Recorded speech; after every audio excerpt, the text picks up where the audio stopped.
सबसे आज बड़ा फैसला लिया गया कि चंद्रयान 4 मिशन को और एक्सपैंड किया गया, इसमें और बड़ा किया गया, इसमें एलिमेंट्स नए जोड़े गए हैं और जो क्रूड मिशन जाएगा, आपको ध्यान है कि चंद्रयान 3 बहुत ही एक सफल मिशन था. Chandrayaan 3 was a very big success, and basis that now the next step is to get the manned mission to moon. उसके लिए जो प्रिपरेटरी स्टेप्स होते हैं, उन सारे प्रिपरेटरी स्टेप्स को आज अप्रूवल दिया गया और 2 सेपरेट स्पेसक्राफ्ट स्टैक्स लॉन्च किए जाएंगे. लूनर सरफेस पे लैंड करना, उसके सैंपल्स लेना और वापस लेके आने का, ये सारा इस मिशन में ध्यान रखा जाएगा. और ये एक बहुत ही बड़ी ऐतिहासिक चीज है, क्योंकि मिशन लैंड करवाना अपने आप में एक बहुत बड़ी उपलब्धि थी. अब मिशन लैंड करने के बाद में चंद्रयान को रिटर्न करना, that itself will be a very big thing. आज इसरो के चेयरमैन साहब भी यहाँ पे प्रेजेंट हैं. कोई भी क्वेश्चंस होंगे डिटेल तो वो भी आपके सामने ले सकेंगे. वीनस ऑर्बिटर मिशन का भी अप्रूवल हुआ है.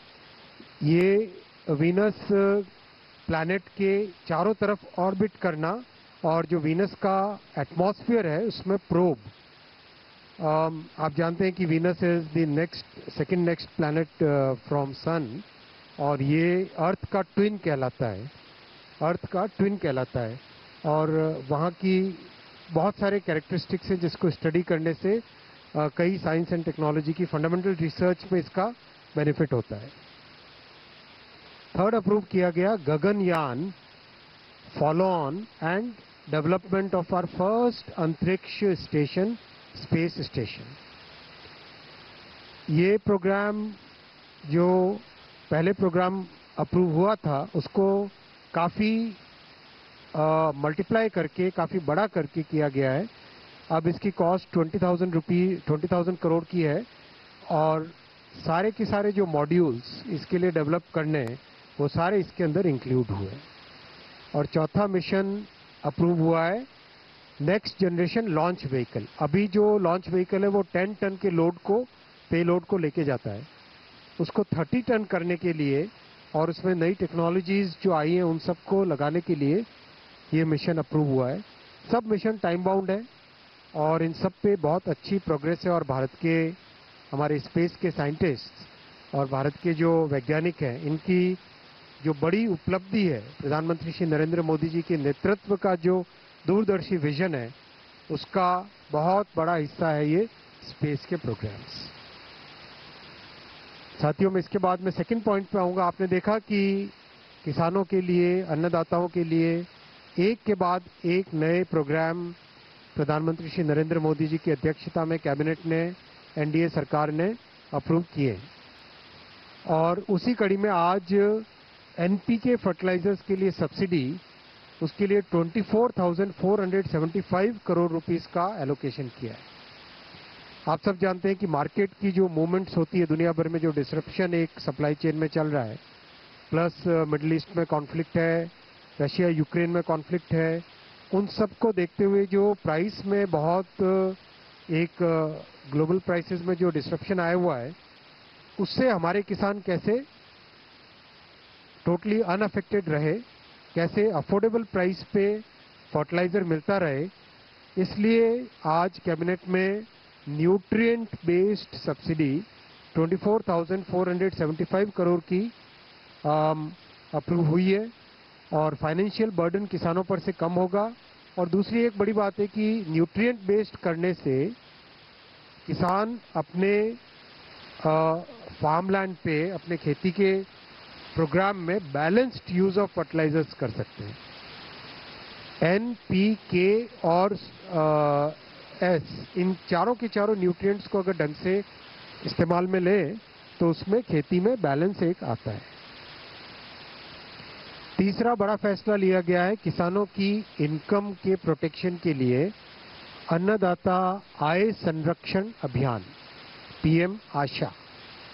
अन्नदाता आय संरक्षण अभियान, पीएम आशा, इसके लिए 35,000 करोड़ रुपीस का एलोकेशन है.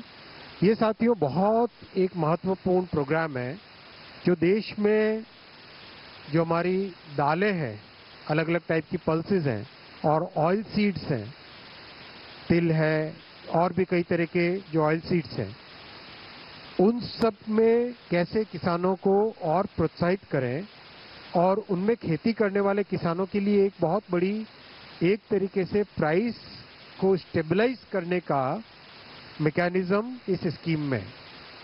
मान लीजिए किसी फसल का एमएसपी 100 रुपये और अगर मार्केट में प्राइस 80 रुपये है, तो उस केस में जो डिफरेंस है उस डिफरेंस को इस स्कीम के तहत मीट किया जाता है।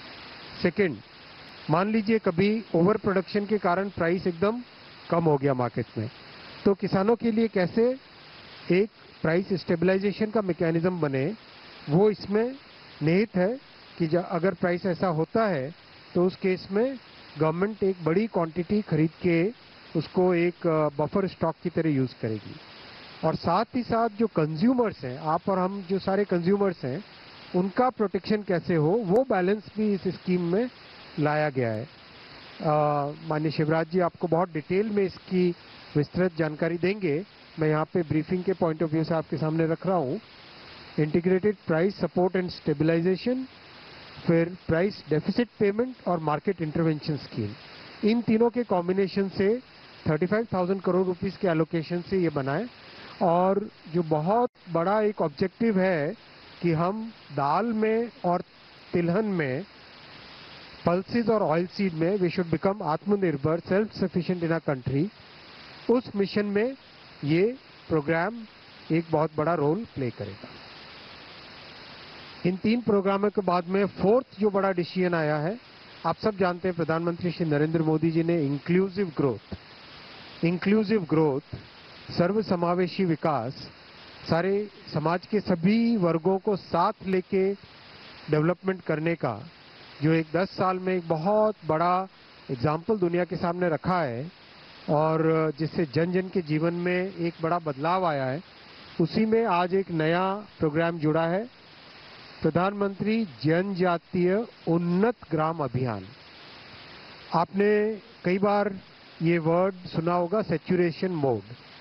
हमारे प्रधानमंत्री जी ने सबसे पहले लाल किले से ये शब्द कहा था कि हमें समय आ गया है कि हम जो बेसिक फैसिलिटीज हैं, उन बेसिक फैसिलिटीज को सैचुरेशन मोड में लोगों के सामने लेके जाएं। यानी जो 50-60 साल तक एक सरकार का एक क्रम चलता था जिसमें किसी एक गांव में 2 घर बन गए, 3 घर बन गए, वैसा नहीं। मोदी जी का ये कहना है कि सैचुरेशन मोड हो। और इसीलिए आपने देखा टेलीकॉम में 46,000 टेलीकॉम टावर्स अप्रूव हुए थे, हर घर नल से जल में सभी का कवरेज है, आयुष्मान में 70 से ऊपर के लिए कोई इनकम क्राइटेरिया न देखते हुए सबको कवरेज है। तो ये एक अप्रोच है जो बार बार एक के बाद एक प्रोग्राम्स में दिखाई देती है, क्योंकि समाज के और देश के हर नागरिक को हमें मुख्य धारा में लाना है और डेवलपमेंट का बेनिफिट सबको मिलना चाहिए। तो इसमें 25 कंपोनेंट्स जो हमारे आदिवासी बहुल गांव हैं, ऐसे गांव है टोटल 63,647 विलेजेस, 63,647 विलेजेस है देश भर में।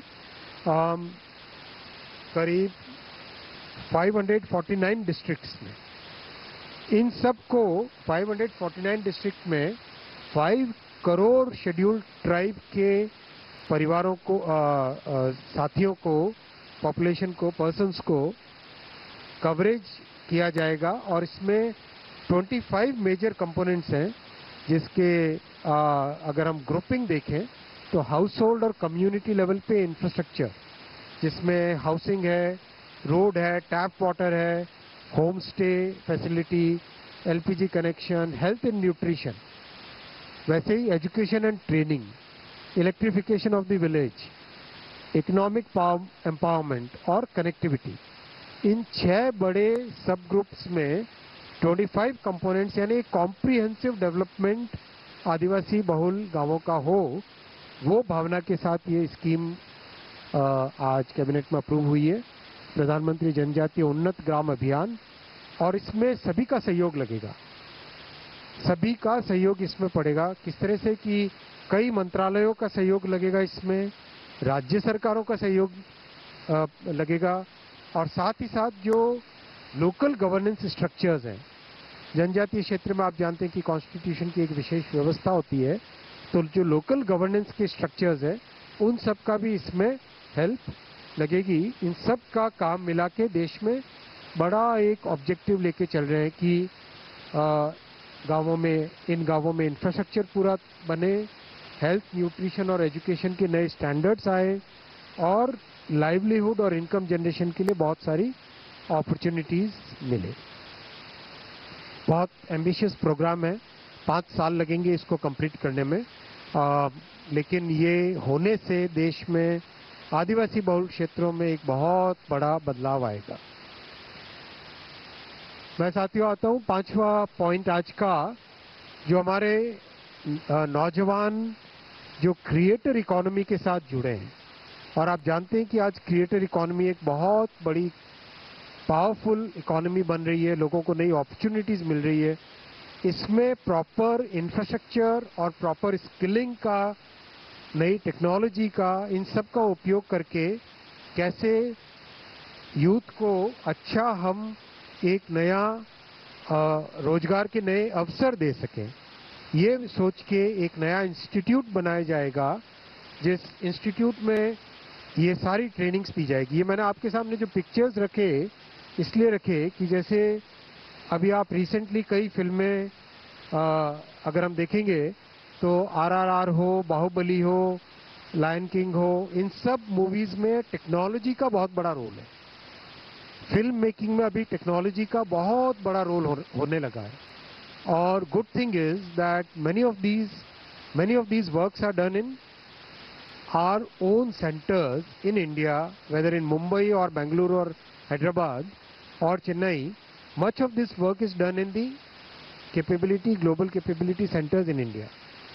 तो अगर हम इस कैपेबिलिटी को और बड़ा करें, so then it can create about 5 lakh employment. That is our estimate. 5 lakh additional employment create करने का इसमें potential है. So we are creating on the lines of IIT, IIM. On those lines, we are creating a new institution. The formal name will be launched very soon, most probably either during waves or maybe before that. But mostly इसका नाम अभी Indian Institute of Immersive Creators या Indian Institute of Digital Creators, IIIT है वैसा ही IIIC, वैसा ही इसका thought process है। बहुत बड़ा इसमें थॉट प्रोसेस है कि हमारी जो कल्चरल हेरिटेज है, उस कल्चरल हेरिटेज को लेके हम कैसे एक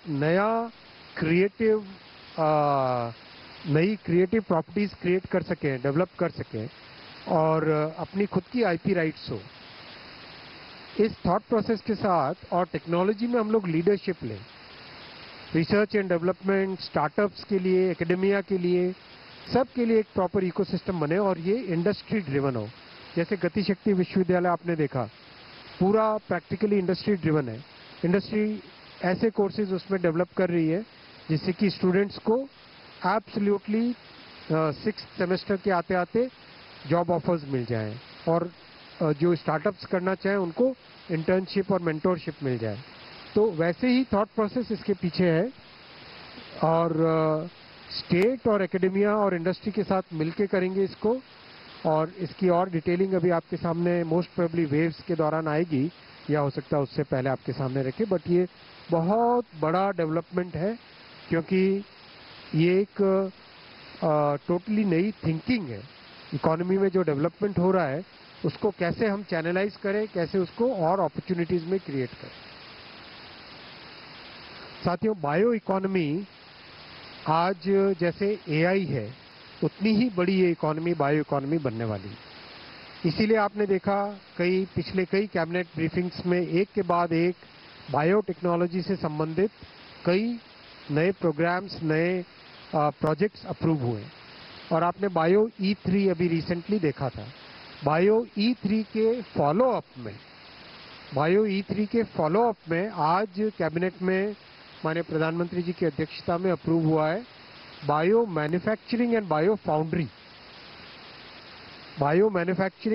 foundry at an investment of 9,197 crore. The thought process again behind this is that we have achieved great success during the last 10 years in biotechnology. अगर आप ये दोनों कॉलम्स अगर आप देखेंगे यहाँ पर, इन दोनों कॉलम्स में आपको क्लियरली विजिबल होगा किसी भी पैरामीटर पे, एंटरप्रेन्योरशिप पे, स्टार्टअप्स पे, आईपी फाइल्ड पे, फंड्स कमिटेड पे, नंबर ऑफ प्रोडक्ट्स डेवलप्ड पे, किसी पर भी अगर हम देखेंगे तो there is a quantum jump, huge leaps and bounds का जंप है between 2012 and 2023.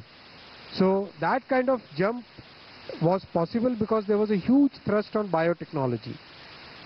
Various programs were created to support that, and now we are seeing that a large number of development is happening in the tier 2 and tier 3 cities. आप देखो करीब करीब tier 2 और tier 3 is today practically more than tier 1. इतना बड़ा ये change आ रहा है कि wide spread development of biotechnology, इसीलिए इसमें एक ज़रूरी थी कि नेक्स्ट स्टेप ले लिया जाए अभी, और नेक्स्ट स्टेप लिया है bio manufacturing and bio foundry का. बायो E3 में जो 6 कंपोनेंट आपके सामने रखे थे, उन सब के लिए मैन्युफैक्चरिंग की फैसिलिटी. और ये कैसे होगी अगर आप सरल भाषा में इसको समझें तो मान लो किसी ने एक मॉलिक्यूल या कोई ऐसा डेवलप किया, एक नई बायोटेक्नोलॉजी की चीज़ डेवलप की, फ्यू मिलीलीटर्स लेबोरेटरी में उसको डेवलप किया, अब उसको टेस्ट करना है. तो टेस्ट करने के लिए कैसे करेंगे? टेस्ट करने के लिए आपको कोई ना कोई एक लैब चाहिए, एक मैन्युफैक्चरिंग फैसिलिटी. जैसे एग्जांपल अगर दें तो सेमीकंडक्टर का एग्जांपल दें तो जैसे मोहाली की लैब है, तो मोहाली की लैब में कोई सेमीकंडक्टर का प्रोडक्ट अगर डेवलप हुआ तो उसको वहाँ पे टेप आउट किया जा सकता है, राइट. सिमिलरली इसमें फाउंड्री डेवलप करेंगे जिसमें किसी भी इन सब एलिमेंट्स में कोई भी अगर टेक्नोलॉजी डेवलप करता है कोई स्टार्टअप या कोई एकेडेमिया, तो उसको लैब के बाद में जो नेक्स्ट लेवल लाना है उसके लिए फाउंड्री में सपोर्ट मिलेगा. ये कॉमन फैसिलिटी होगी, जिस कॉमन फैसिलिटी में कोई भी स्टार्टअप एकेडेमिया कोई भी आके अपना प्रोडक्ट को टेस्ट कर सकता है और उसको स्केल अप करने में उससे मदद मिलेगी. अगर इसके पीछे जो नंबर्स हैं, इन द सेंस कि ये आज बायो इकोनॉमी में देश कैसे लीडरशिप ले रहा है, उसके पीछे के जो अचीवमेंट्स हैं, वो अचीवमेंट्स अगर आप देखें तो 1920 से लेकर 2023 तक significant achievements हैं. And that is why the entire world is today looking at India as one big country in which the talent can be channelized towards development of more biotechnology products and solutions. इसीलिए आज इस programme को approve किया है cabinet ने at an investment of 9,197 crore. एक बहुत अच्छा इसका एग्जाम्पल है समझने के पॉइंट ऑफ व्यू से, कोविड की वैक्सीन. तो कोविड की वैक्सीन जिस तरह से डेवलप हुई थी, लैब में डेवलप होना, उसको फाउंड्री में लाना और फिर मैन्युफैक्चरिंग में लेके जाना, तो ये एक अच्छा एग्जाम्पल आपके सामने रखा है. मैं आता हूँ last point.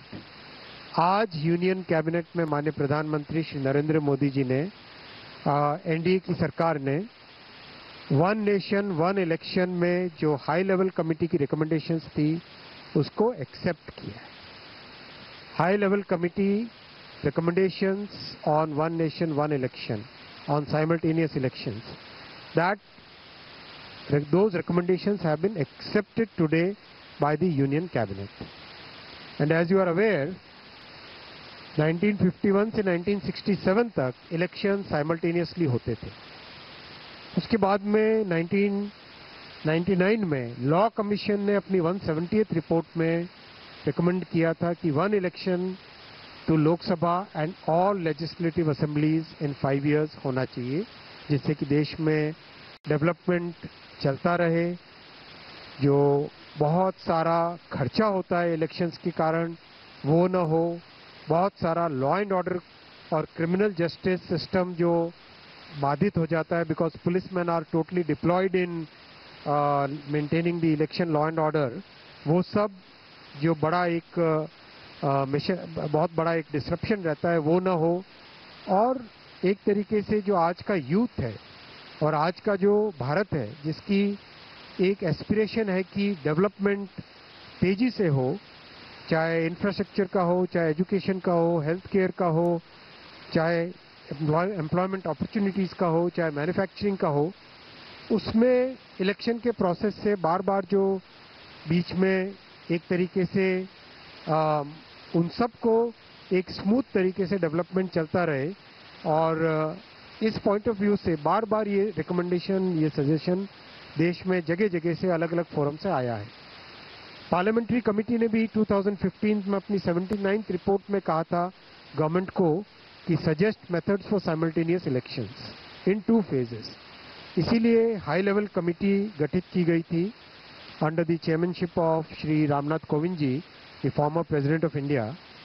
And that committee extensively consulted a broad spectrum of stakeholders, including political parties, judges, constitutional experts, large number of experts from various fields. इन सब के एक्सटेंसिव कंसल्टेशन के बाद में एक रिपोर्ट सबमिट की थी। वो रिपोर्ट आपको ऑनलाइन अवेलेबल है, ये वेबसाइट आपके सामने रखा हुआ है और आप यहाँ से ऑफिशियल वेबसाइट से डाउनलोड करना। Cyber security is more important, right? So, extensive feedback से आया था कि there is a widespread support for simultaneous elections in the country. There is a widespread support for simultaneous elections in the country. इसीलिए NDA सरकार की cabinet ने आज सर्वसम्मति से इन रिकमेंडेशंस को एक्सेप्ट किया और इसका इम्प्लीमेंटेशन 2 phases में होगा, जैसा कि कमेटी के रिकमेंडेशंस में है। फर्स्ट फेज में लोकसभा और असेंबलीज के इलेक्शंस को साइमल्टेनियस कराने का प्रयास होगा और उसके सेकंड फेज में लोकल बॉडी इलेक्शन से, जो है ग्राम पंचायत, जिला पंचायत, ब्लॉक में पंचायत समिति और जितने भी अर्बन लोकल बॉडीज़ हैं, चाहे म्यूनिसिपैलिटीज़ हो, चाहे म्यूनिसिपल कमिटीज़ हो, चाहे म्यूनिसिपल कॉरपोरेशन हो, उन सब के लोकल बॉडी इलेक्शंस को with in 100 days of general elections में करवाना, जिससे कि एक बार में सारे इलेक्शन का प्रोसेस कंप्लीट हो और फिर 5 साल तक सब के सब मेहनत करके देश के निर्माण में लगे। अब इस पे जो कमेटी की रिकमेंडेशंस हैं उनको पूरे देश भर में डिस्कशन किया जाएगा वेरियस फोरम्स में। वेदर इट इज आप सबका भी स्वागत है, आप सब भी इसके डिस्कशन में हिस्सेदार बने और सभी नौजवानों को, सभी जो इंडस्ट्री बॉडीज़ हैं, सभी जो दूसरे जितने भी फेडरेशंस, ग्रुप्स, हर एक तरह की जो सोशल ग्रुप्स हैं, उन सब का हम आह्वान करते हैं कि आप सभी इस पॉइंट को डिटेल में डिस्कस कीजिए, साइंटिफिक वे में डिस्कस कीजिए। कैसे वन नेशन वन इलेक्शन से इकोनॉमी को फ़ायदा होगा, कैसे लॉ एंड ऑर्डर को फ़ायदा होगा, कैसे देश की प्रगति बढ़ेगी, कैसे देश का डेवलपमेंट बढ़ेगा, कैसे ब्लैक मनी का संचार कम होगा, कैसे कितने मल्टीपल इसके जो इम्पैक्ट्स हैं उन सब के ऊपर डिस्कशन करें और एक इम्प्लीमेंटेशन ग्रुप उसके बाद में क्रिएट किया जाएगा, जिससे जो लीगल प्रोसेसेस हैं उन प्रोसेसेस से इसको इम्प्लीमेंट करेंगे। तो साथियों, एक बहुत बड़ा फैसला, 7 बड़े फैसले आज लिए गए, ये 7 के साथ आपके सामने मैंने रखे और बहुत धन्यवाद। आप इतनी बड़ी संख्या में हमेशा कैबिनेट की ब्रीफिंग में आते हैं और इतना पेशेंटली सुनते हैं, उसके लिए धन्यवाद। Now I will open the floor for questions. 152